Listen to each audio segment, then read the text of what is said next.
Assalamualaikum warahmatullahi wabarakatuh. Selamat datang teman-teman di perkuliahan logika. Perkenalkan, saya Ibu Mahdanial Hasanah Nuriyati Ningrum yang akan memandu pertemuan kita kali ini. Teman-teman, mengapa manusia butuh logika? Perlu teman-teman ketahui bahwa salah pikir itu dapat melanda siapa saja, tidak peduli tingkatannya. Anak kecil maupun orang dewasa bisa mengalami hal yang demikian. Oleh karena itu, mereka membutuhkan dengan yang namanya ilmu logika, yaitu suatu ilmu yang mempelajari tentang cara berpikir yang benar. Tujuannya adalah tentu saja agar mereka dapat terhindar dari kesalahan berpikir. Apa itu kesalahan berpikir? Baik, teman-teman, kesalahan berpikir dapat melanda siapapun. Ibu tadi katakan demikian. Nah, kita simak contoh yang pertama. Pada seorang bayi, apakah seorang bayi bisa mengalami salah dalam berpikir? Bisa sekali. Contohnya adalah bayi menangis. Kemudian ketika melihat ibunya datang, kemudian membuka almari, dia langsung terdiam. Dia langsung berhenti menangis. Mengapa? Karena dia mengira bahwa dengan ibunya membuka almari baju itu, maka ibunya akan mengajaknya jalan-jalan. Karena memang seperti itu biasanya. Akan tetapi, ternyata dia salah. Ibu membuka almari baju bukan karena akan mengambilkannya baju, kemudian mengajaknya jalan-jalan. Ibu membuka almari baju ternyata karena dia akan mengeluarkan baju-baju itu untuk dicuci. Baik, kalian bisa melihat bahwa bayi tersebut telah mengalami salah pikir. Contoh yang kedua, jika suatu saat teman Anda, sebutlah si X, dari kejauhan melihat ada seekor binatang besar, perutnya besar, warnanya abu-abu, dan dia bertanya kepada Anda, itu binatang apa? Maka Anda akan menjawab, oh, itu kerbau. Nah, karena Anda memberitahunya kerbau, maka sampai kapanpun jika dia melihat ada binatang besar berwarna abu-abu dan perutnya besar, maka itu namanya kerbau. Nah, suatu ketika dia melihatnya lagi, ada binatang besar warna abu-abu, perutnya besar. Dia langsung mengatakan, oh, itu kerbau. Anda yang melihatnya ternyata langsung mengatakan, oh bukan, itu bukan kerbau, itu namanya sapi.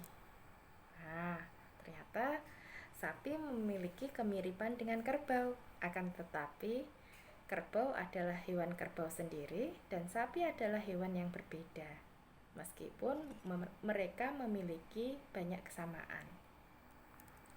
Yang berikutnya, teman Anda, sebutlah Abid begitu, dia 3 kali berkenalan dengan seorang wanita. Kebetulan 3-tiganya berasal dari Solo. Dalam perkenalan itu, teman Anda memiliki kesan yang sangat bagus tentang wanita Solo. Dalam benaknya, wanita Solo itu orangnya cantik, lembut, dan sopan. Maka, ketika orang tuanya berniat untuk menjodohkannya dengan seorang wanita Solo, teman Anda seketika langsung mengiyakan. Nah, tatkala mereka berkesempatan untuk bertemu, ternyata dia kaget luar biasa. Mengapa? Karena ternyata wanita yang ada di hadapannya yang berasal dari Solo tidak sama seperti wanita-wanita yang pernah ia kenal sebelumnya. Di sini dia mendapati bahwa wanita yang ada di hadapannya ini memiliki nada suara yang sangat tinggi, sehingga dia kaget bukan kepalang. Akhirnya dia hanya bisa melongo. Nah, teman-teman, terlihat bukan bahwa orang dewasa pun bisa salah dalam berpikir. Nah, bagaimana agar kita terhindar dari salah pikir? Dengan memegang 5 prinsip berpikir, maka teman-teman insya Allah terhindar dari yang namanya salah pikir. Apa itu 5 prinsip tersebut? Yang pertama adalah prinsip identitas. Yang kedua adalah prinsip kontradiktoris. Yang ketiga adalah prinsip eksklusi tertii. Kemudian yang keempat adalah prinsip rationis sufficientis. Kemudian yang terakhir adalah prinsip individuasionis. Baik, kita telaah satu persatu. Yang pertama adalah prinsip identitas.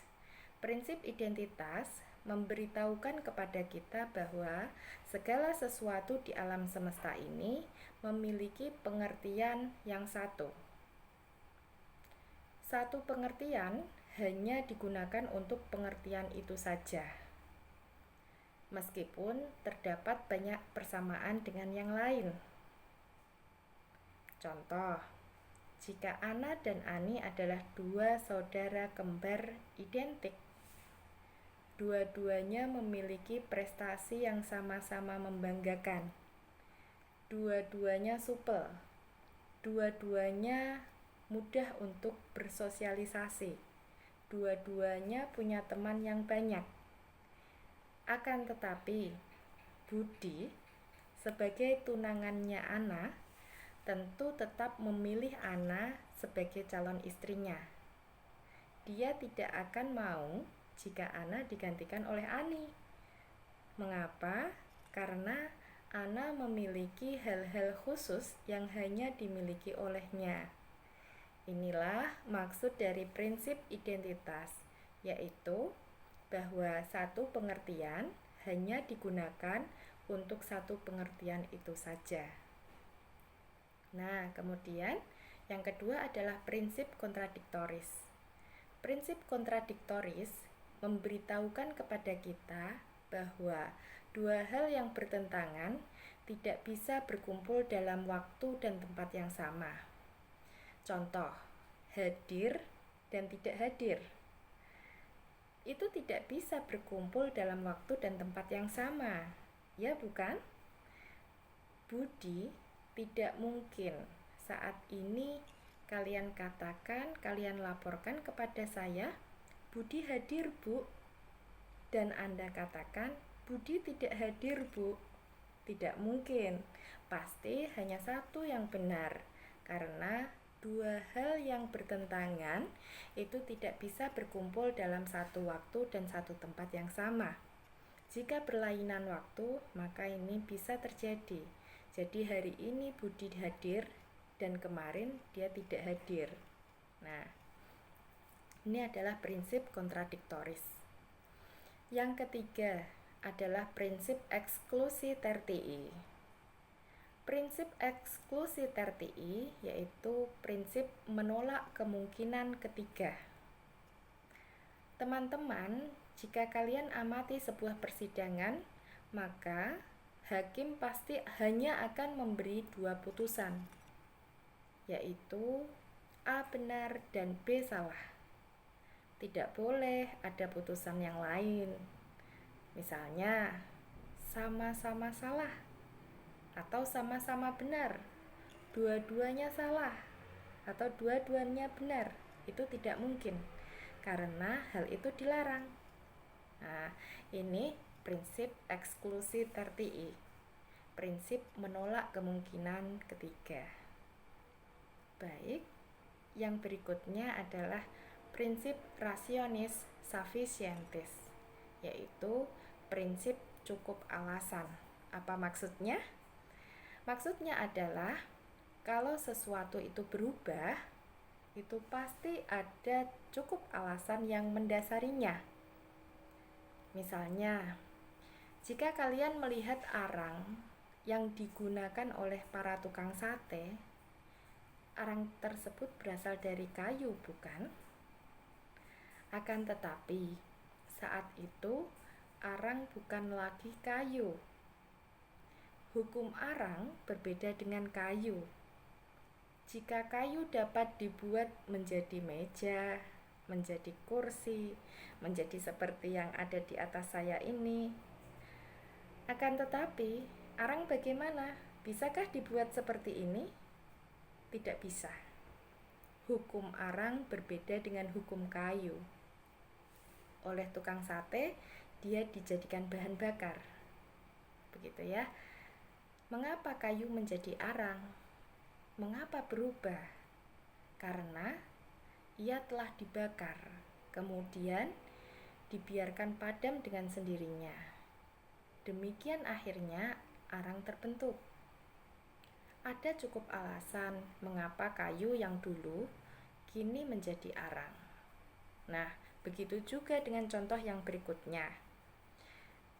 Seorang gadis kemudian berubah menjadi istri karena menikah. Betul begitu ya?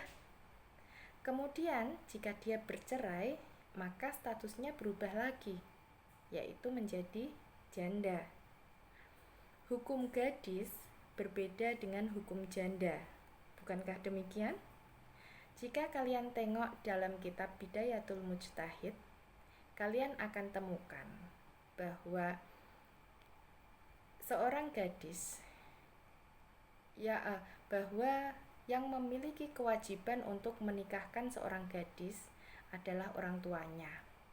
Akan tetapi, untuk janda, maka hak dialah untuk menikah, bukan orang tuanya lagi. Jadi, perubahan status dari gadis menjadi janda memiliki alasan yang cukup untuk menjadikannya berubah. Dan hal ini berimplikasi pada hukumnya. Begitu. Yang terakhir adalah prinsip individuasionis. Prinsip ini merupakan penguat dari prinsip yang pertama tadi. Apa? Ya, betul. Prinsip identitas. Prinsip individuasionis menegaskan bahwa tiap individu memiliki karakteristiknya sendiri-sendiri. Nah, teman-teman, dengan memegang kelima prinsip ini, kemungkinan terjadinya salah pikir dapat diminimalisir. Dengan begitu, insya Allah kalian akan lebih bijak dalam menghadapi segala hal yang terjadi dalam kehidupan ini. Untuk referensinya, silakan teman-teman mengakses dari berbagai sumber. Dari Muhammad Nur Ibrahimi berjudul Ilmu Mantek, dari Mundiri berjudul Logika, dari Thaib Thahir Abdul Muin berjudul Ilmu Mantek. Kemudian kalian juga bisa mengakses buku yang ditulis oleh Nanang Martono dan Dalhar Sotik yang berjudul Dasar-Dasar Logika. Silahkan diakses untuk kemudian dipelajari. Nah, teman-teman, yang terakhir, di pertemuan ini ada satu tugas yang sangat mudah sekali untuk dikerjakan. Apa itu? Ibu meminta kalian untuk menceritakan satu pengalaman kalian dalam salah berpikir, salah pikir. Kalian tentunya pernah kan salah pikir, salah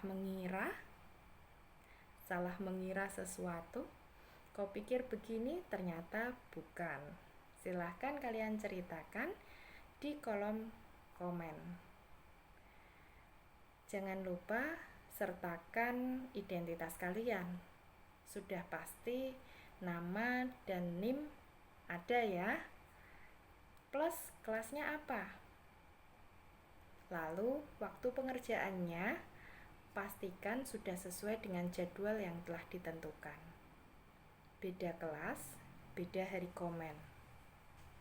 Baik. Nah, sekian dulu pengantar dari Ibu. Terima kasih telah menyimak video pertama ini. Jangan lupa subscribe, like, dan komen. Sampai jumpa di pertemuan berikutnya. Tetap patuhi protokol kesehatan. Menjaga diri kita berarti kalian menjaga orang lain. Terima kasih. Wassalamualaikum warahmatullahi wabarakatuh.